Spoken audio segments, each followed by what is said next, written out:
그래서 오늘 여러분들 말씀을 정말 잘 집중해 주면 좋겠어요. 그리고 5월 17일 다음 주 주일날 예배를 좀 조심스럽게 여는 거를 고민을 하고 있었는데, 용인에서 또 코로나 확진자가 막 클럽을 돌아다니고 그런 일 때문에 더 조심스러워진 것 같아요. 정말 많이 보고 싶어요. 그리고 정말 같이 예배 드리고 싶은데, 여러분들도 예배를 위해서 기도해 주시고, 아직 조심스러운 이 시기를 여러분들 더 건강하게, 그리고 또 규칙을 잘 지키면서 이 시간을 우리가 잘 보내면 좋겠습니다. 오늘 함께 나눌 말씀은 어버이 주일, 부모님들을 위한 어버이날을 맞이해서 여러분들이 어떻게 부모님과 관계하며 또 이 땅에서 어떻게 살아야 될지에 대한 말씀인데요. 네 군데입니다. 네 곳인데 여러분들 천천히 목사님하고 함께 좀 읽어보면 좋겠습니다. 첫 번째, 디모데후서 3장 1절에서 2절입니다. 마지막 날에 많은 고난이 있다는 것을 기억하십시오. 그때에는 사람들이 자기 자신과 돈만 사랑하며 뽐내고 교만하며 다른 사람들을 헐뜯고 부모에게 순종하지 않을 것입니다. 또한 감사하지 않고 하나님께서 원하시는 사람이 되려고도 하지 않을 것입니다. 신명기 21장 18절입니다. 사람에게 완악하고 패역한 아들이 있어 그의 아버지의 말이나 그 어머니의 말을 순종하지 아니하고 부모가 징계하여도 순종하지 아니하거든. 레위기 19장 3절입니다. 너희 각 사람은 부모를 경외하고 나의 안식일을 지키라. 나는 너희의 하나님 여호와이니라. 잠언 23장 25절입니다. 내 부모를 즐겁게 하며 너를 낳은 어미를 기쁘게 하라. 그리고 마지막 한 군데 더, 에베소서 6장 1절에서 3절입니다. 자녀들은 부모에게 순종하십시오. 이것이 주님을 믿는 사람으로서 옳게 행하는 일입니다. 십계명에도 내 부모를 공경하라고 하였습니다. 이것은 약속이 보장된 첫 계명입니다. 그것은 내가 하는 일이 다 잘되고 이 땅에서 장수할 것이다 라는 것입니다. 아멘. 오늘 말씀의 주제는 아버지와 어머니의 사랑은 하나님의 사랑이다 라는 말씀의 주제를 가지고 여러분들과 함께 이 말씀 나누고 싶은데, 여러분 어버이날 카네이션 달아드렸나요? 선물도 하고 편지도 써드리고 감사하다, 그동안 고생하셨다, 키워주셔서 감사합니다. 생일과 부모님의 생일과는 좀 다른 의미의 날이죠, 어버이날. 여러분 어버이날에 이 카네이션을 달아준 유래가 어디에서 시작됐냐면 처음에 미국에서 시작됐대요. 1910년도쯤에 미국의 한 여성이 세상을 떠난 자기 어머니를 추모하기 위해서 흰색 카네이션 꽃을 그 주변 지인들에게 나눠줬대요. 그래서 이때부터 어머니에 대한 사랑을 상징하는 꽃이 카네이션이라고 이제 뭐 전해진다고 합니다. 우리나라에 이제 들어온 게 1956년도인데 그때는 이제 어머니의 날이었대요. 어머니의 날이었는데 그때부터 이제 살아계신 분한테는 빨간색, 돌아가신 분에게는 흰색 카네이션을 전했다고 하는데, 그래서 이제 지금까지 우리가 카네이션에 이 담겨있는 의미, 감사합니다, 어머니, 아버지 감사합니다의 의미를 담아서 이 붉은색 카네이션을 달아드리는 거예요. 요즘 여러분 부모님과의 관계 어떠세요? 건강한 관계를 잘 유지하고 계세요? 뭔가 힘들 때 부모님에게 힘들다고 짜증내는 게 아니라 도와달라고 잘 이야기하세요? 아니면 부모님이 힘들어 보일 때 힘내라고 격려해 드리세요? 아니면 여러분들 부모님에게 사랑하다, 감사하다, 고맙다, 또 미안하다, 죄송하다라는 이런 표현들을 잘 하고 계세요?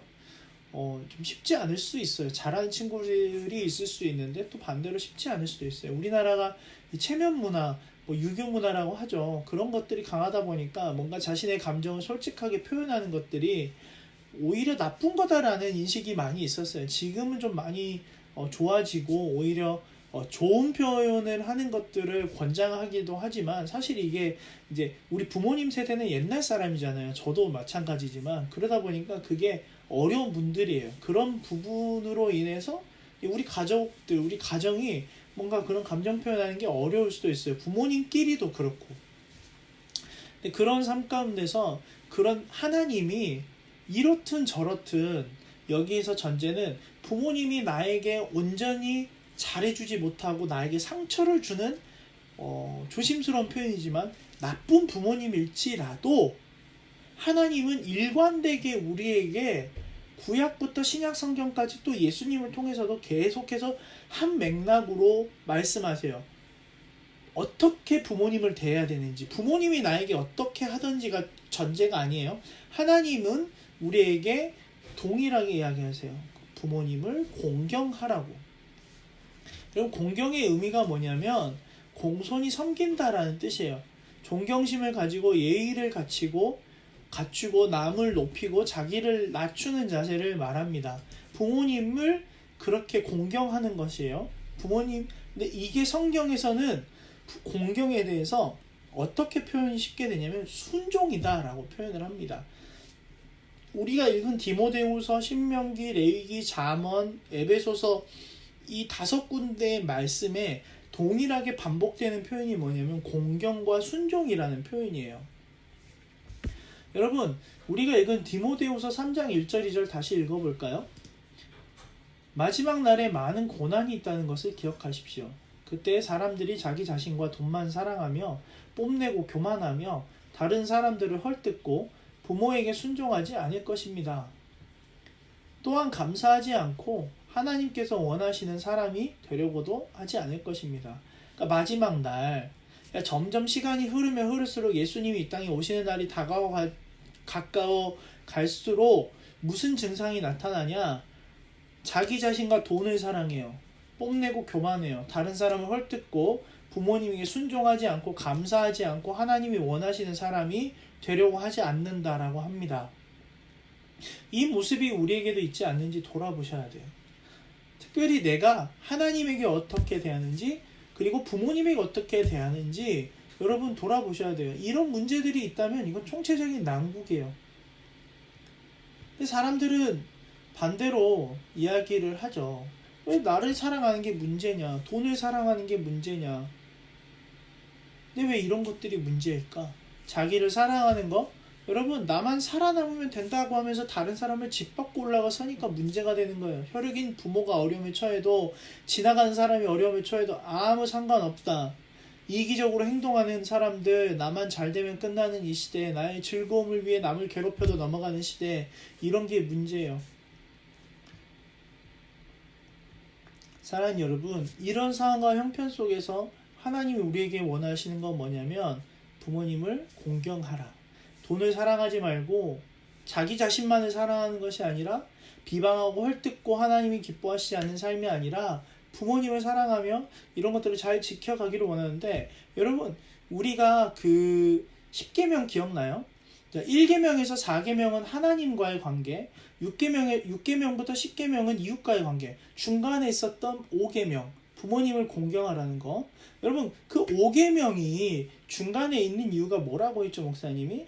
이 하나님과 이웃을 섬기는 것이 이 부모를 공경하는 것에서부터 시작한다고 목사님이 얘기한 적 있죠. 기억나죠? 여러분, 자, 말씀을 찾아봅시다. 우리가 신명기 21장 18절인데 아까 읽었어요. 다시 읽어볼게요. 사람에게 완악하고 패역한 아들이 있어 그의 아버지의 말이나 그 어머니의 말을 순종하지 아니하고 부모가 징계하여도 순종하지 아니하거든. 그러니까 부모님 말도 안 듣고 사람들 말도 안 듣고 이런 사람들한테 징계해도 혼내도 부모를 거역하고 순종하지 않는데요. 근데 이 사람이 어떻게 되냐? 여러분, 21장 21절을 보잖아요. 뭐라고 나오냐면요. 이렇게 나와요. 그 성읍의 모든 사람들이 그를 돌로 쳐 죽일지니 이같이 내가 너희 중에서 악을 제하라. 그리하면 온 이스라엘이 듣고 두려워하리라. 가만두지 말라고 말씀을 하세요, 하나님이. 그리고 또 보세요. 우리 아까 디모데후서 3장 1절 2절에 그 악한 사람들의 인생의 말미가 어떻게 되냐. 3장 7절에 보면 이렇게 나와 있어요. 항상 배우나 끝내 진리의 지식에 이를 수 없느니라. 지식은 많아요. 돈 버는 방법도 알아요. 사람을 꼬시는 방법도 알아요. 사기치는 방법도 알아요. 자기가 성공하는 방법도 알아요. 다 아는데 진리에 이르는 지식은 뭐 없어요. 진리가 뭐냐면 복음, 곧 하나님에 대한 지식, 나는 죄인이고 내가 구원받아야 대상이며 내가 부모를 공경하고 이웃을 사랑하고 살아야 되며 하나님 기뻐하시는 자의 삶을 살아야 된다는 것에 대한 깨달음이 없으니까 결국 어떻게 돼요? 지옥을 가게 된다라는 거예요. 여러분, 우리는 왜 부모님을 공경하고 살아야 될까요? 우리는 왜 부모님을 기쁘게 해야 될까요? 레위기 19장 3절이에요. 너희 각 사람은 부모를 경외하고 나의 안식일을 지키라. 나는 너희의 하나님 여호와이니라. 잠언 23장 25절 우리 읽었지만 또 읽어볼게요. 내 부모를 즐겁게 하며 너를 낳은 어미를 기쁘게 하라. 왜 하나님은 부모님을 경외하고 기쁘게 하라고 하실까요? 왜 부모님께 순종하라고 할까요? 부모님은 우리한테 잘해주는 게 없는데 라고 느낄 수도 있어요. 하나님이 이 사실을 모를까요? 부모님 이혼할 수도 있어요. 부모님 나를 폭력적으로 대할 수도 있어요. 막 여러 가지 말도 못하는, 말로는 다 할 수 없는 상황이 부모님으로 인해서 일어날 수도 있어요. 우리의 삶에. 근데 왜 우리는 부모님을 공경해야 할까요? 왜 부모님께 순종해야 될까요? 그건 바로 우리 자신 때문이에요. 자, 에베소서 6장 1절부터 3절 다시 읽어볼게요. 자녀들은 부모에게 순종하십시오. 순종하라고 하시죠. 이것이 주님을 믿는 사람으로서 옳게 행하는 일입니다. 하나님을 믿는 사람이라면 당연히 해야 되는 일이래요. 십계명에도 내 부모를 공경하라고 하였습니다. 이것은 약속이 보장된 첫 계명입니다. 그러니까 부모님을 공경하면 약속이 보장이 된다. 약속이 지켜진대요. 그러니까 부모를 공경하면 따라오는 게 있대요. 그게 뭐냐? 내가 하는 일이 다 잘 되고 이 땅에서 장수할 것이다 라는 거예요. 여러분, 하나님이 우리에게 원하시는 것은 뭐냐면 하나님은 우리를 사랑하세요. 그리고 모든 복의 근원은 하나님 한 분이세요. 그 세상이 주는 복과는 비교할 수 없어요. 물질도 포함이 되고 건강도 포함이 되고 또 돈이 없는 것도 포함이 되고 건강하지 않는 것도 포함이 되고 모든 것이 하나님이 주시는 복 안에 포함이 되어 있는데, 자, 예를 들어 이렇게 생각해 봅시다. 여러분, 우리 몸이 건강한데 자꾸 나쁜 곳으로 가요. 뭐 마약을 한다든지, 뭐 술을 너무 많이 마신다든지, 뭐 도박에 중독이 된다든지. 그래서 그것들로 인해서 내 인생과 내 영혼이 피폐해진다면 차라리 건강하지 않아서 그것들을 못하는 게 오히려 복이 될 수도 있다라는 거예요. 너무 극단적인 예일 수 있지만 여러분, 우리가 돈이 많고 돈이 적고 건강을 잃고 건강을 얻고 이런 것들은 세상의 기준이에요. 하나님의 기준에서 우리에게 주시는 복들이 때에 따라 공급이 되는데 그 약속이, 그러니까 복이 우리에게 오려면 지켜야 되는 게 있어요. 우리가 뭘 지켜야 된다? 부모를 공경하고 순종하는 것. 하나님은 우리를 사랑하셔서 우리에게 부모님을 주셨어요. 육신의 이 부모님을 통해서 하나님의 정의와 공의와 사랑과 인자와 자비와 은혜와 여러 가지 하나님의 성품들을 부모님을 통해 배울 수 있어요. 근데 사실 이 시대가 건강하게 이것들이 가정에서 공급이 되지 않을 때가 많죠. 부모님이 이혼을 하기도 하고 부부싸움을 하기도 하고 폭력적이기도 하고 뭔가 도박에 중독이 돼 있기도 하고 여러분들을 계속 공부만 하라고 막 힘들게 할 수도 있고, 근데 부모님도 부모님으로 인해서 그런 문제들이 계속해서 와서 그럴 수도 있고, 아니면 부모님이 살다 보니까 너무 힘들어서 우리 애는 이렇게 안 살았으면 하는 바람 때문에 공부를 계속 하라고 하는 걸 수도 있고, 다양한 이유가 있는데 그 다양한 이유 속에서 하나님이 그럼에도 불구하고 우리에게 원하시는 것은 뭐냐면 내 부모가 어떻든지 간에 나와 있지 않아요. 부모가 잘해주면 너는 부모를 공경해라. 부모가 만약에 잘해주지 않으면 부모를 공경하지 않아도 된다가 아니에요. 무조건 부모를 공경하라고요. 왜? 부모가 어떻든 간에 우리의 공경하는 그 태도로 인해서 하나님의 약속이 우리 삶에 실현되기 때문입니다. 그리고 우리가 공경하고 순종하기 시작하면 부모님을 정말 진심으로 사랑하게 돼요. 목사님도 사춘기 시절에 중학교, 고등학교 이런 시절에 아버지와의 관계가 정말 안 좋았어요. 엄마의 관계도 정말 안 좋았지만 아버지의 관계가 너무 안 좋았어요. 왜 아빠는 항상 나한테 화를 내고 짜증을 낼까? 왜 아빠는 항상 저렇게 나를 힘들게 할까? 근데 어느 순간 한번 고민을 해봤어요. 왜 아빠가 저렇게 화를 낼까? 라고 그냥 반응하는 게 아니라 진지하게 고민을 해봤어요. 그랬더니 목사님의 아버지는 이제 돌아가신 지 10년이 정도 됐지만 목발을 짚어야 걸을 수 있는 장애가 있는 분이셨어요. 그 장애가 있는 분이 목사님하고 동생하고 가족들을 먹여 살리기 위해서 직장 생활을 해야 되는데 장애가 있다 보니까 할 수 있는 일이 제한이 되고 월급이 겨우 고작 70만 원, 60만 원 되는 일을 아침부터 저녁까지 책상에 앉아서 뭔가 이렇게 서류 일을 하고 그런 거를 겨우 하면서 우리를 먹여 살렸어요. 그러다 보니까 많이 힘드셨을 거예요. 근데 그 사실을 내가 깨닫고 나니까 그러면 내가 아빠를 더 힘들게 해야겠다. 그런 사람이 있을까요? 아니요. 아무도 없을 거예요. 그러면 내가 아빠를 위해서 할 수 있는 게 뭐가 있을까? 그래서 그때부터 목사님의 태도가 바뀌고 그러면서 결정적으로 아버지를 위해서 간절한 마음으로 기도했어요. 하나님 우리 아버지 지켜주세요. 하나님 우리 아버지 도와주세요. 그 간절한 마음과 그 사랑을 가지고 기도하니까 목사님이 아버지를 대하는 태도가 바뀌었어요. 어떻게 하면 도와드릴 수 있을지 고민해서 청소를 하기도 하고 집에 설거지를 해놓기도 하고 빨래를 하기도 하고 비가 오거나 눈이 오면 아버지를 데리러 나가기도 하고 우산도 씌워드리고 미끄러우면 넘어지시니까 잡아주러 가기도 하고 지금도 참 많이 생각이 나요. 돌아가신 아버지가. 근데 그때 그 공경함과 순종함과 사랑함으로 아버지를 대하자 목사님의 아버지도 변했어요.